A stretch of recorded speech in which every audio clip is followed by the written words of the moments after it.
I'm just leaving that story in between. We are cutting right straight to the Health Ministry's briefing on the COVID-19 outbreak. To fight against COVID-19. Ministry of Agriculture, next slide please. Overcoming the lockdown restrictions, sown area of summer crops has increased significantly, registering 36% increase over the last year, pushed up mainly by rice cultivation. Farming operations in the field, harvesting and sowing, have been exempted from lockdown, but social distancing and social responsibility has to be maintained. Farming machinery, shops, custom hiring centers, services related to fertilizers and seeds, mandi operations for marketing have also been given concessions from lockdown to enable farming to proceed smoothly. At the Kharif conference recently held, 2020, food grain production target has been fixed at an ambitious 298 million tons. 298 million tons. Next slide, please. To help farmers sustain production, money has been disbursed under the PM Kisan Yojana and the PM Fasal Bima Yojana insurance claims have been disbursed. Pulses have been dispatched to states under the PM Garib Kalyan Yojana. Next. An All India Transport Call Center 180018042000 has been recently launched, and the Kisan Rath app has been launched to facilitate transportation of food grains and perishables across the state. Next slide, please. Regarding Ministry of Consumer Affairs, Food and Public Distribution, I would like to inform you that face masks and sanitizers have been brought under the Essential Commodities Act. NGOs have been permitted to buy food grains directly from FCI for relief operations. FCI has moved double the average food grains across the country during the lockdown. Next, please.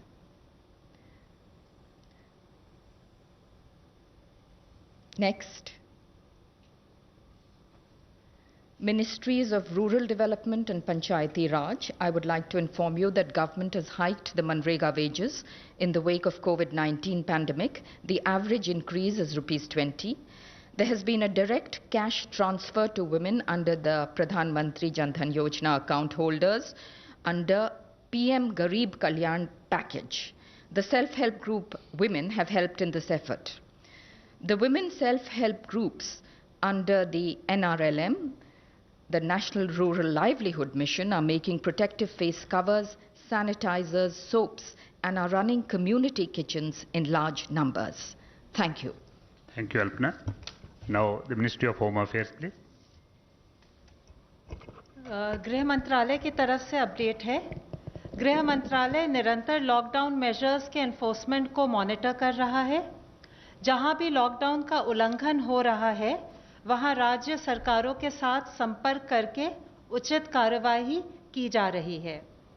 कल गृह मंत्रालय ने एक बार फिर सभी राज्यों और केंद्र शासित प्रदेशों को पत्र लिखकर राज्यों का ध्यान इस बात पर आकृष्ट किया है कि आपदा प्रबंधन अधिनियम के अंतर्गत जो दिशा निर्देश जारी किए गए हैं, उनमें स्पष्ट रूप से लिखा गया है कि राज्य सरकारें इन दिशा निर्देशों का सख्ती से अनुपालन करेंगी।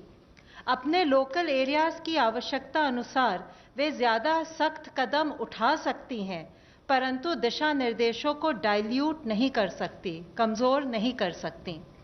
गृह मंत्रालय ने उनका ध्यान माननीय सर्वोच्च न्यायालय के 31 मार्च 2020 के आदेश में की गई टिप्पणी की ओर भी आकृष्ट किया है कि सभी राज्य सरकारें, सार्वजनिक प्राधिकारी और देश के नागरिक ईमानदारी और निष्ठा से सार्वजनिक सुरक्षा के हित में भारत सरकार द्वारा जारी किए गए निर्देशों और आदेशों का पालन लेटर और स्पिरिट में करें। यह पत्र इसलिए आवश्यक हो गया था क्योंकि कुछ राज्यों में उन गतिविधियों को भी इजाज़त दी जा रही थी जिनकी गृह मंत्रालय द्वारा जारी किए गए दिशा निर्देशों के अंतर्गत अनुमति नहीं है। गृह मंत्रालय ने कल पत्र लिखकर केरल सरकार द्वारा जारी संशोधित दिशा निर्देशों पर भी अपनी चिंता व्यक्त की है। कुछ गतिविधियों की अनुमति दी गई है उनके द्वारा जो आपदा प्रबंधन अधिनियम 2005 के तहत गृह मंत्रालय द्वारा जारी आदेशों का उल्लंघन है और लॉकडाउन नियमों को भी क्षीण कर रहा है। उनसे अनुरोध किया गया है कि राष्ट्रीय लॉकडाउन नियमों का अनुपालन सुनिश्चित करें। कुछ जिलों में भी लॉकडाउन नियमों के उल्लंघन के कुछ मामले सामने आए हैं जो स्वास्थ्य के लिए गंभीर खतरा पैदा कर सकते हैं। कुछ जिलों में कोविड-19 के संक्रमण की स्थिति गंभीर है या गंभीर होती जा रही है, जैसे राजस्थान में जयपुर, मध्य प्रदेश में इंदौर, महाराष्ट्र में मुंबई और पुणे, पश्चिम बंगाल में कोलकाता, हावड़ा, 24 परगना नॉर्थ, मेदिनीपुर ईस्ट, दार्जिलिंग, जलपाईगुड़ी और कालिम्पोंग। इन चारों राज्यों के प्रभावित जिलों का ऑन द स्पॉट आंकलन करने के लिए आपदा प्रबंधन अधिनियम 2005 के अंतर्गत गृह मंत्रालय ने 6 इंटर मिनिस्टीरियल सेंट्रल टीमों का गठन किया है। ये टीमें अपने निर्धारित स्थान पर पहुंच चुकी हैं। इन टीमों का भारत सरकार के एडिशनल सेक्रेटरी के स्तर के अधिकारी लीड कर रहे हैं। प्रत्येक टीम में 6 सदस्य हैं, जिनमें एक सीनियर पब्लिक हेल्थ स्पेशलिस्ट तथा नेशनल डिजास्टर मैनेजमेंट अथॉरिटी के एक सीनियर अधिकारी भी शामिल हैं। इस प्रकार गृह मंत्रालय का यह प्रयास है कि उपलब्ध एक्सपर्टीज को जितना मुमकिन हो सके उतना राज्यों के साथ साझा करें, जिससे कि लोक हित में सबकी मदद हो सके। ये टीमें हॉटस्पॉट एरियाज, हेल्थ और मेडिकल इंफ्रास्ट्रक्चर के प्रबंधन और आपदा प्रबंधन के मुद्दों पर राज्य सरकारों का सहयोग करेंगी तथा लॉकडाउन नियमों के अनुपालन के अलावा आवश्यक वस्तुओं की आपूर्ति, सोशल डिस्टेंसिंग के अनुपालन, स्वास्थ्य सुविधाएं, स्वास्थ्य कर्मियों की सुरक्षा, गरीब एवं श्रमिकों के लिए राहत शिविरों की स्थिति आदि पर अपनी रिपोर्ट देंगी। आशा है इन कदमों के साथ हम मिलकर कोविड-19 के खिलाफ अपनी मुहिम में सफल होंगे। धन्यवाद। धन्यवाद। Health ministry representative please. अब तक टोटल 2546 लोग क्योर हो चुके हैं, जो कि हमारी ओवरऑल क्योर परसेंटेज को 14.75% तक लेके जाता है। कल से एडिशनल कंफर्म केसेस देश में 1553 आए हैं, which takes the total number of confirmed cases in the country to 17,265. Last 24 hours में 36 न्यू डेथ्स भी रिपोर्ट हुई हैं। माननीय स्वास्थ्य मंत्री जी ने कोविड-19 मैनेजमेंट की तैयारियों की समीक्षा के तहत कल Rajiv Gandhi super speciality hospital का दौरा भी किया। उन्होंने फ्रंटलाइन वर्कर्स के एफर्ट की तारीफ की, कहा कि आज जो हमारा इंक्रीज रिकवरी रेट आ रहा है वह हमारी क्वालिटी ऑफ केयर को रिफ्लेक्ट करता है। उन्होंने कहा कि लॉकडाउन 2.0 के दौरान लाइफ में डिसिप्लिन लाने से हम लोग रिच डिविडेंड्स पा सकते हैं, जिससे हमें कोविड की लड़ाई जीतने में सफलता मिलेगी। G20 एक इंटरनेशनल फोरम है जिसमें 19 देश और यूरोपियन यूनियन के नेशन मेंबर्स फाइनेंशियल इश्यूज के साथ साथ सोशियो इकोनॉमिक इश्यूज पर भी डिस्कस करते हैं। G20 के मेंबर नेशंस वर्ल्ड का 80% इकोनॉमिक आउटपुट, ग्लोबल पॉपुलेशन 2/3 और 3/4 जो इंटरनेशनल ट्रेड है उसको रिप्रेजेंट करते हैं। उस G20 के स्वास्थ्य मंत्रियों की कल एक वीडियो कॉन्फ्रेंस के द्वारा मीटिंग हुई, जिसमें कोरोना वायरस से निपटने के लिए कोऑपरेशन और कोलैबोरेशन के इशू पर डेलिब्रेट किया गया। माननीय मंत्री जी ने इन टेस्टिंग टाइम्स के दौरान सभी मेंबर स्टेट्स के साथ मिलकर काम करने के लिए भारत के कमिटमेंट को जाहिर किया। उन्होंने कहा कि भारत G20 के देशों के साथ मिलकर वैक्सीन डेवलपमेंट और ड्रग डेवलपमेंट पर काम करना चाहेगा।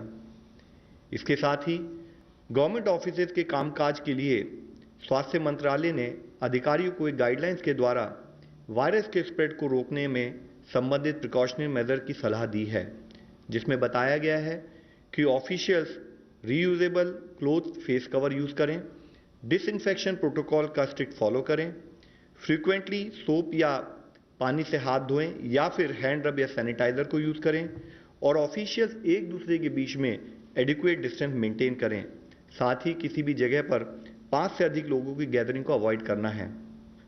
डबलिंग रेट ऑफ केसेस, जिसका मतलब है कि कितने दिनों में टोटल केस काउंट डबल हो रहा है, उसको हम अलग अलग इंटरवल्स पर कैलकुलेट करते हैं और जिसके तहत हमने पिछले 7 दिनों के डबलिंग रेट के बेसिस पे जब कैलकुलेट किया तो देखा कि इंडिया का डबलिंग रेट लॉकडाउन से पहले जो 3.4 था, अब वह इंप्रूव होकर 7.5 हो चुका है। और इससे संबंधित और भी एक अच्छी न्यूज़ ये है कि अगर हम 19 अप्रैल तक का डेटा लें तो इस नेशनल एवरेज के तहत 18 स्टेट्स में नेशनल एवरेज से बेटर परफॉर्मेंस और बेटर इंप्रूवमेंट नोटिस किया गया है, जिसमें कि दिल्ली में डबलिंग रेट 8.5 डेज है, कर्नाटका में 9.2 डेज है, Telangana 9.4 days, Andhra Pradesh 10.6 days, Jammu Kashmir 11.5 days, Punjab 13.1 days, Chhattisgarh 13.3 days, Tamil Nadu 14 days और बिहार 16.4 डेज। ये जितने राज्य हैं यहाँ पर 20 से कम करीब डबलिंग रेट नोटिस किया गया। इसके साथ ही कुछ राज्यों में 20 से 30 के दिनों में भी डबलिंग रेट नोटिस किया गया, जो उनकी परफॉर्मेंस को दर्शाता है, जिसमें अंडमान निकोबार 20.1 है, Haryana 21 days, Himachal Pradesh 24.5 days, Chandigarh 25.4 days, Assam 25.8 days, Uttarakhand 26.6 days, Ladakh 26.6 days. इसके साथ ही हमारी कुछ स्टेट इवन उनका 30 दिनों से भी ज़्यादा डबलिंग रेट, यानी कि उनकी परफॉर्मेंस, उनका केस मैनेजमेंट में हम इम्प्रूवमेंट नोटिस कर रहे हैं, वह है उड़ीसा और केरला। मैं ये एक बहुत अच्छी हार्टनिंग न्यूज़ के रूप में आप लोगों के सामने प्रस्तुत करना चाहूँगा और राज्य और जिला स्तर पर जो हमारे कोविड के फील्ड वॉरियर्स काम कर रहे हैं इस विषय में, उनको धन्यवाद देना चाहूँगा। It is however we would also like to point out कि हम एक लड़ाई में हैं, हम एक बैटल में हैं और हम आराम नहीं कर सकते। एक भी दिन की हमारी विफलता या एक भी व्यक्ति की विफलता हमारे इस क्यूए रिजल्ट को, परिणामों को नेगेट कर सकती है और इसलिए ज़रूरी है कि हम सारी गाइडलाइंस का यूनिफॉर्म इम्प्लीमेंटेशन करें। हमें कुछ और राज्यों से अच्छी खबरें भी आ रही हैं, जैसे गोवा के सभी पेशेंट्स को रिकवरी के बाद हॉस्पिटल से डिस्चार्ज कर दिया गया है। अब गोवा में कोई भी एक्टिव केस नहीं है। इसी तरीके से जैसे कि कल आप लोगों की दृष्टि में लाया था, माही और कोडगू, इन दोनों जिलों में जहां पर कि पिछले 28 दिनों से कोई केस नहीं आया था, उसमें एक और जिला जुड़ गया है, वह है पौड़ी गढ़वाल उत्तराखंड से। साथ ही टोटल 59 डिस्ट्रिक्ट्स हैं 23 स्टेट और यूनियन टेरिटरीज से, जहां पर पिछले 14 दिनों से कोई केस नहीं आया है, जिसमें 6 नए जिले जुड़े हैं। वह हैं डूंगरपुर और पाली राजस्थान से, जामनगर मोरबी गुजरात से, नॉर्थ गोवा गोवा से, गोमती त्रिपुरा से। और इससे संबंधित हम आप लोगों से रिक्वेस्ट करना चाहेंगे कि फिर भी हमें हर तरीके से सतर्क रहने की आवश्यकता है। दूसरे देशों की तुलना में अगर भारत आज इस सिचुएशन को मैनेज करने में प्रयत्न कर रहा है, उसमें जो भी रिलेटिव सक्सेस मिली है, उसका सबसे मुख्य कारण है कि इस लड़ाई में गवर्नमेंट के साथ साथ हर सिटीजन मिलकर लड़ाई लड़ रहा है। कम्युनिटी इन्वॉल्वमेंट, कोऑपरेशन और कम्युनिटी लीडरशिप हमारे मैनेजमेंट का एक मुख्य कारण रहा है। माननीय प्रधानमंत्री जी की अपील के तहत देश का हर नागरिक इस लड़ाई में जुड़कर लड़ रहा है, फिर चाहे वह लॉकडाउन का इम्प्लीमेंटेशन हो या सोशल डिस्टेंसिंग से रिलेटेड बिहेवियर चेंज हो, कंटेनमेंट जोन में लॉकडाउन का स्ट्रिक्ट इम्प्लीमेंटेशन हो, कॉन्टैक्ट ट्रेसिंग और सर्वेलेंस से हम हेल्थ वर्कर्स का सहयोग करते रहें और हर तरीके से फील्ड स्थाई पर पेशेंट मैनेजमेंट पर फोकस कर हम मॉर्टैलिटी को अवॉइड करें, यह हमारा प्रयत्न होना चाहिए। आज जब हम कुछ प्रांतों में रिलैक्सेशन प्रोवाइड कर रहे हैं, तो जरूरी है कि हम सोशल डिस्टेंसिंग के नॉर्म्स का पूर्णतः पालन करें, ताकि जो कोविड के केसेस कुछ जिलों में, कुछ राज्यों में कम हो रहे हैं, वे और भी कम हों। और जो जिले ग्रीन जोन में चले गए हैं, वहां पर हम सबकी रिस्पॉन्सिबिलिटी है कि वह जीरो केस की स्थिति में ही बने रहें। हम सभी को पता है कि इस बीमारी की कोई अभी तक वैक्सीन नहीं है। इसकी अब केवल एक ही वैक्सीन है जो हमें सबसे ज़्यादा इफेक्टिव सपोर्ट करती है, वह है सोशल वैक्सीन यानी सोशल डिस्टेंसिंग। इसीलिए फिर आप लोगों से विनती है, आपके द्वारा सबसे विनती है कि काइंडली हमें सपोर्ट करें कि सोशल डिस्टेंसिंग और प्रिवेंटिव गाइडलाइंस का पालन देश का हर व्यक्ति एक जिम्मेदारी के रूप में करता रहे और बिहेवियरल चेंज के रूप में अपनी ज़िंदगी में अपनाएं ताकि हम इस लड़ाई से जीत सकें। धन्यवाद। Now, online question for ICMR. The rapid antibody tests have come under scanner world over for quality issues. Did ICMR conduct batch-wise quality tests before dispatching them to states, as certain states have raised concern about their quality?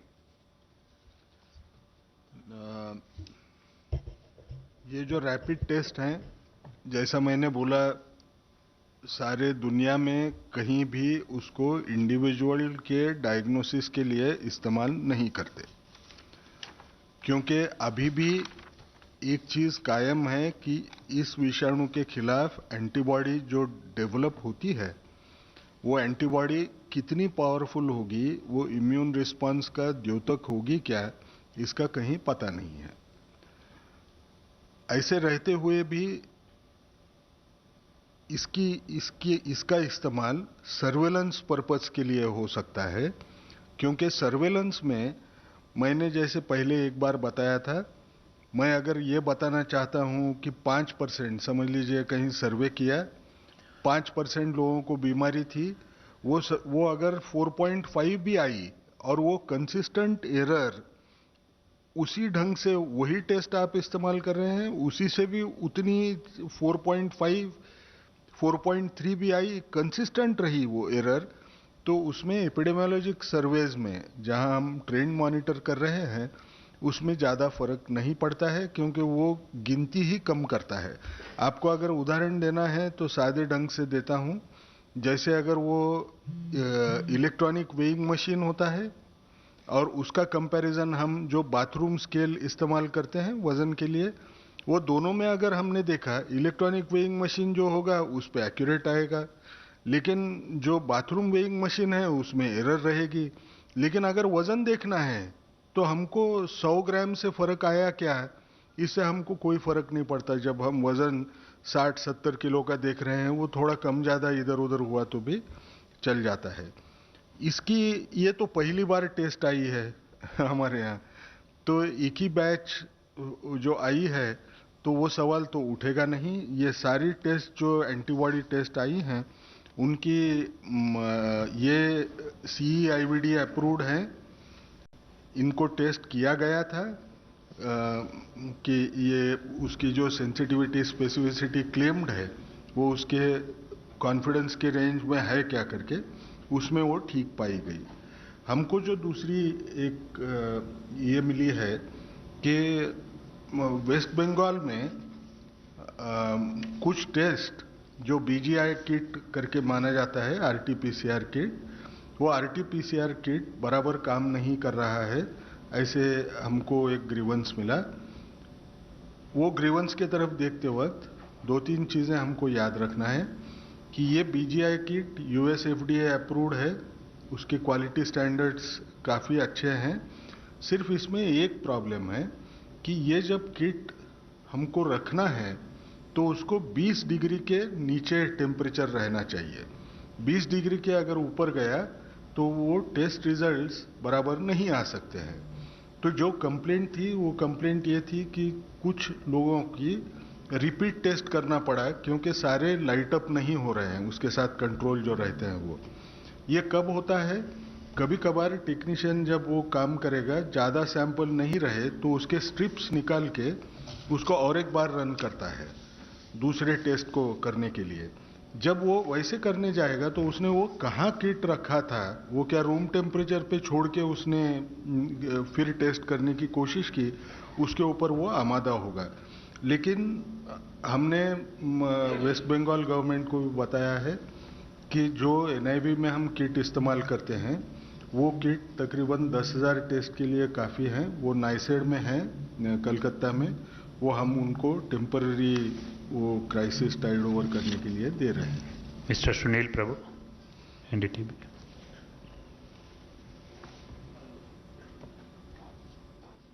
Hello. To the MHA, there has been some negative reactions from states like West Bengal about the spirit of federalism, about the ICMT teams which have been sent. I know the guidelines of the National Disaster Management Act and why you have sent state some things, as well as the fact that you're using and not an order, but a direction which has been said in a Supreme Court judgment. There's a big difference. Even Supreme Court judges have pointed out that that cannot be seen as an order. It's only a direction. But you're saying you have said please see it as a direction. Whatever is being said, the observations should be read as directions. And to ICMR, what is the issue about the fact that asymptomatic people are turning positive? How do you respond to that? Asymptomatic people turning यानी positive आदमी asymptomatic दिखा, ऐसे आपको कहना है ना? Asymptomatic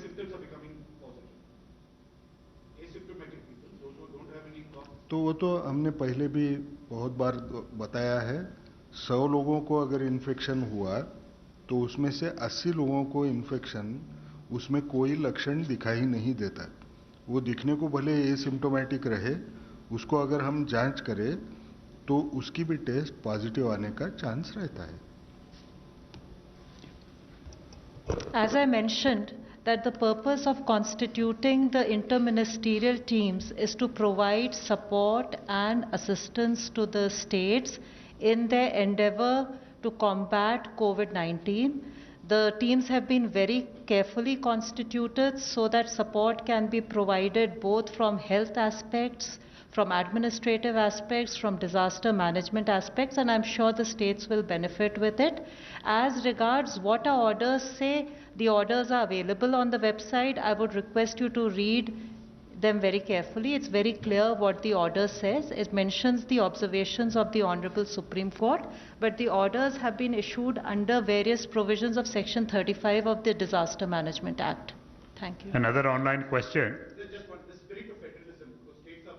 Okay, it's all right. I think that's 30 journalists in Mumbai tested positive. Will the Ministry of Health and Family Welfare test all the journalists on ground? I think it is of concern to everyone of. Sir, it is important. We have already been highlighting multiple times. We have talked about it. Infection prevention management is a very important component of disease management. And what we are hearing about our journalists becoming positive is definitely very unfortunate news. We would request that kindly, when you are attending to your call of duty, follow the required precautions, follow the required social distancing norms, and also use face mask or face covers. And besides keeping the distance. And as far as the sampling is concerned, sampling criteria is very clear. And as per that sampling criteria, anyone who need to be tested will be sampled. Mr. Ashok Raj, ANI. Hi, sir. My question is, if someone tests positive or confirmatory RT-PCR test done, there were reports that this Chinese antibody test have been faulty in the past. In this a concern because of lot of cases have come positive that have no symptoms, and this Chinese antibody rapid testing kits have a track record of being faulty. ICMR. मैं नहीं बोलूँगा ना कुछ problem नहीं। हमने बार बार एक कहा है, एंटीबॉडी टेस्ट देरी से पॉजिटिव आती है, उसको पॉजिटिव आने को एक अंदाज बताया जाता है। एक ही स्टडी है, एक समझ के चलिए, एक ही स्टडी है जो बोलती है 15 दिन के बाद में वो टेस्ट पॉजिटिव आती है। पीसीआर ये पहली टेस्ट होती है जो सबसे यानी अच्छी टेस्ट करके मानी जाती है, जिसमें इंडिविजुअल को बीमारी है क्या नहीं ये तय किया जा सकता है।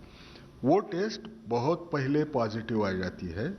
जब इंसान सिम्टोमेटिक रहे तो वो तो पक्का पॉजिटिव रहती है। अब ये जो डिस्कॉर्डेंस है, यानी पीसीआर पॉजिटिव आएगा लेकिन एंटीबॉडी तैयार होने को टाइम लगेगा, ये तो नेचुरल है, यानी ये बीमारी में दिखाई देता है। तो इस किस्म की डिस्कॉर्डेंस हमको दिखेगी। Avantika Ghosh, Indian Express.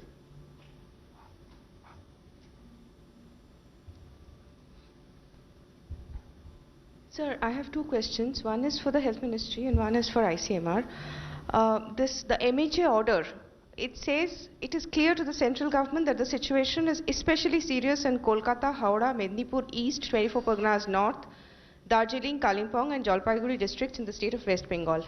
So I would like to know what is the situation health-wise, what are the circumstances that necessitated this, And to ICMR, sir, if 80% of our cases are of all COVID cases are asymptomatic, then isn't it time that we revise the testing strategy and remove all those symptomatic? Because except in hotspots, all the people and except for the asymptomatic contacts, you're testing everybody when they are symptomatic. So is it time to revise that strategy? Ma'am, we have been highlighting that when we identify which are the areas which are our areas of concern, there are primarily two major criteria. One is in some places if higher number of cases are noted. Second is also the fact where rate of growth of the cases or the doubling is high or the doubling rate is low. So these become our primary criteria to identify where we need to have effective intervention so as to ensure that those areas do not lead to larger number of cases further. Mr. Rajat, NewsX. हाँ दे देता हूँ। एक चीज़ हमको समझना है, मैंने जैसे बोला कि RT-PCR टेस्ट ज़्यादातर इंसान सिम्टोमेटिक हुआ उस टाइम पे पॉजिटिव आती है। इंसान को सिम्टोमेटिक होने के लिए भी वक्त लगता है, ठीक है। इसका मायना क्या है, मैंने उसको जब मैं वो एसिम्टोमेटिक रहेगा उस टाइम पे ये टेस्ट का पॉजिटिव आने का चांस उतना ही कम होते जाएगा जितना वो इन्फेक्शन के कितना नज़दीक है उसके ऊपर वो रहेगा। अब रहा सवाल कि क्या इसकी वजह से, अब ये टेस्ट के लिमिटेशंस हैं। मैं जैसे बार बार एक कह रहा हूँ कि कुछ चीज़ें गिवन है, ये नई बीमारी है, ये बीमारी को समझने की जब लोग देख रहे हैं उस बीमारी के तरफ, उसी वक्त इंटरवेंशन भी करना, इतना ही तेज़ी से करना ये ज़रूरी बन रहा है। जो है उसको समझ के जितना कर सकते हैं उतना कर रहे हैं। रहा सवाल अभी इस हमने गाइडलाइंस बदलना चाहिए क्या। जैसे मैंने बोला, जितने आप इन्फेक्शन के टाइम पॉइंट के नज़दीक जाएंगे उतना ये टेस्ट पॉजिटिव आने का चांस और कम होते जाएगा। सिम्टम्स जब रहते हैं उस वक्त ये टेस्ट पॉजिटिव आती है। इसका मतलब उसकी कॉस्ट इफेक्टिवनेस या रिस्क बेस्ड अप्रोच, इसमें हमको यील्ड कम होते जाएगी। इसको अभी बदलना चाहिए क्या, ये सोचना भी शायद अभी मैं बोल नहीं पाऊंगा। क्या मैं ऐड करना चाहूँगा इस विषय में। जैसे कि डॉक्टर साहब ने बताया है, एक्चुअली अराउंड 80% केसेस या तो एसिम्टोमेटिक या माइल्ड सिम्टम्स के साथ पाए जाते हैं। जो वर्ल्ड वाइड हम लोगों ने इसको एनालिसिस किया है, अराउंड 15% केसेस हैं जो सीवियर केसेस में कन्वर्ट होते हैं, जिनको हो सकता है कि ऑक्सीजन सपोर्ट की ज़रूरत पड़े, और 5% केसेस जो होते हैं वो क्रिटिकल केसेस में कन्वर्ट होने के चांसेस होते हैं। तो जो हमारा टेस्टिंग क्राइटेरिया है वो काफ़ी डिटेल्ड है। अगर आप देखें उसमें सिम्टोमेटिक कॉन्टैक्ट्स जो कि लैब कन्फर्म केसेस के या हेल्थ केयर वर्कर्स हैं जो सिम्टोमेटिक हैं, और साथ में एसिम्टोमेटिक अगर वो डायरेक्ट या हाई रिस्क कॉन्टैक्ट होते हैं किसी कन्फर्म केस के, उन दोनों का भी प्रोविज़न किया गया है। तो अभी जो हमारा testing criteria it takes into account the point आपने मेंशन किया है, और साथ में ये हमारे जो सैम्पलिंग क्राइटेरिया है वो सीवियर एक्यूट रेस्पिरेटरी इलनेस पर भी फोकस करते हुए भी उनकी भी टेस्टिंग करता है। मैं ही भूल गया ये वर्ड, लेकिन हाई रिस्क एरिया में हमने even ILI influenza like illness यानी एकदम माइनर इलनेस को भी जांच करने के लिए रखा है। अब इससे आगे कहाँ तक जा सकते हैं ये तो टाइम बताएगा, जैसे बीमारी या टेस्ट सुधरेगी। Last question mister Madhurendra, News nation.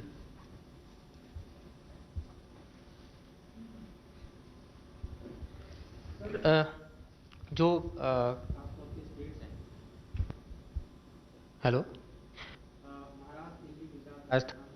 प्रदेश की हम बात करें तो यहाँ पर ये देखा जा रहा है कि लगातार केसेस बढ़ते जा रहे हैं।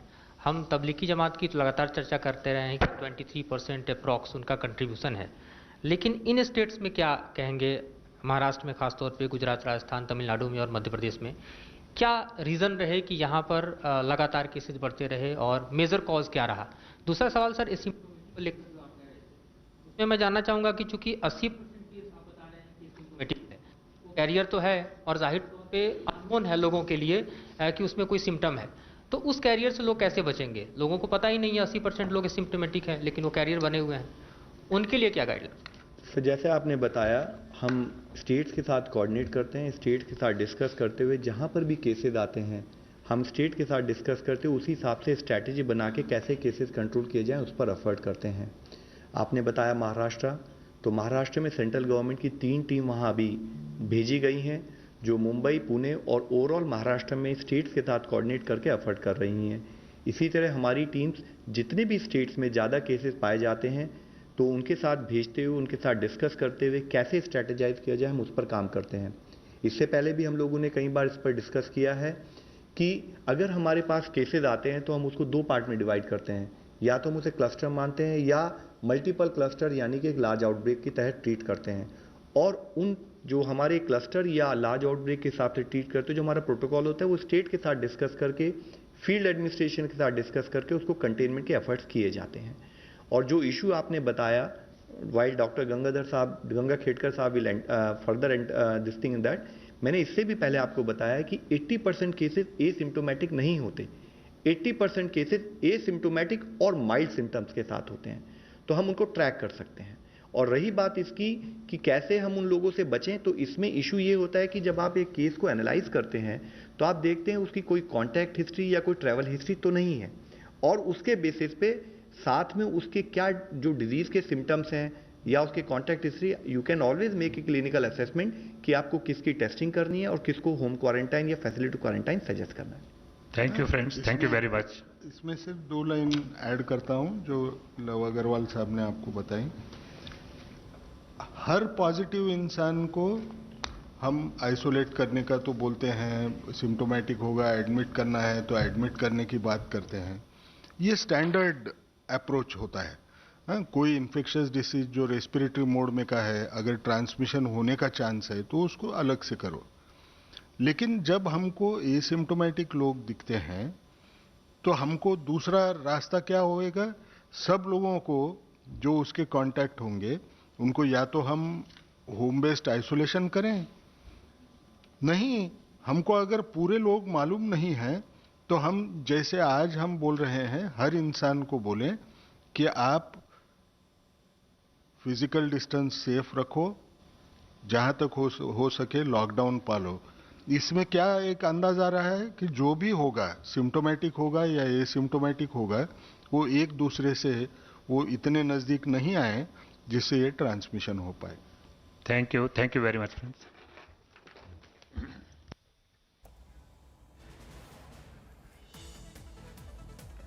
That's the latest coming in by the government of India. 3 central teams in Mumbai, Pune and rest of Maharashtra to in fact assess the situation. More than 1,500 cases were reported in the national across the country in the last 24 hours, which has taken the overall numbers over 17,000 cases across the country. With that, we are slipping into a very short break. News and updates.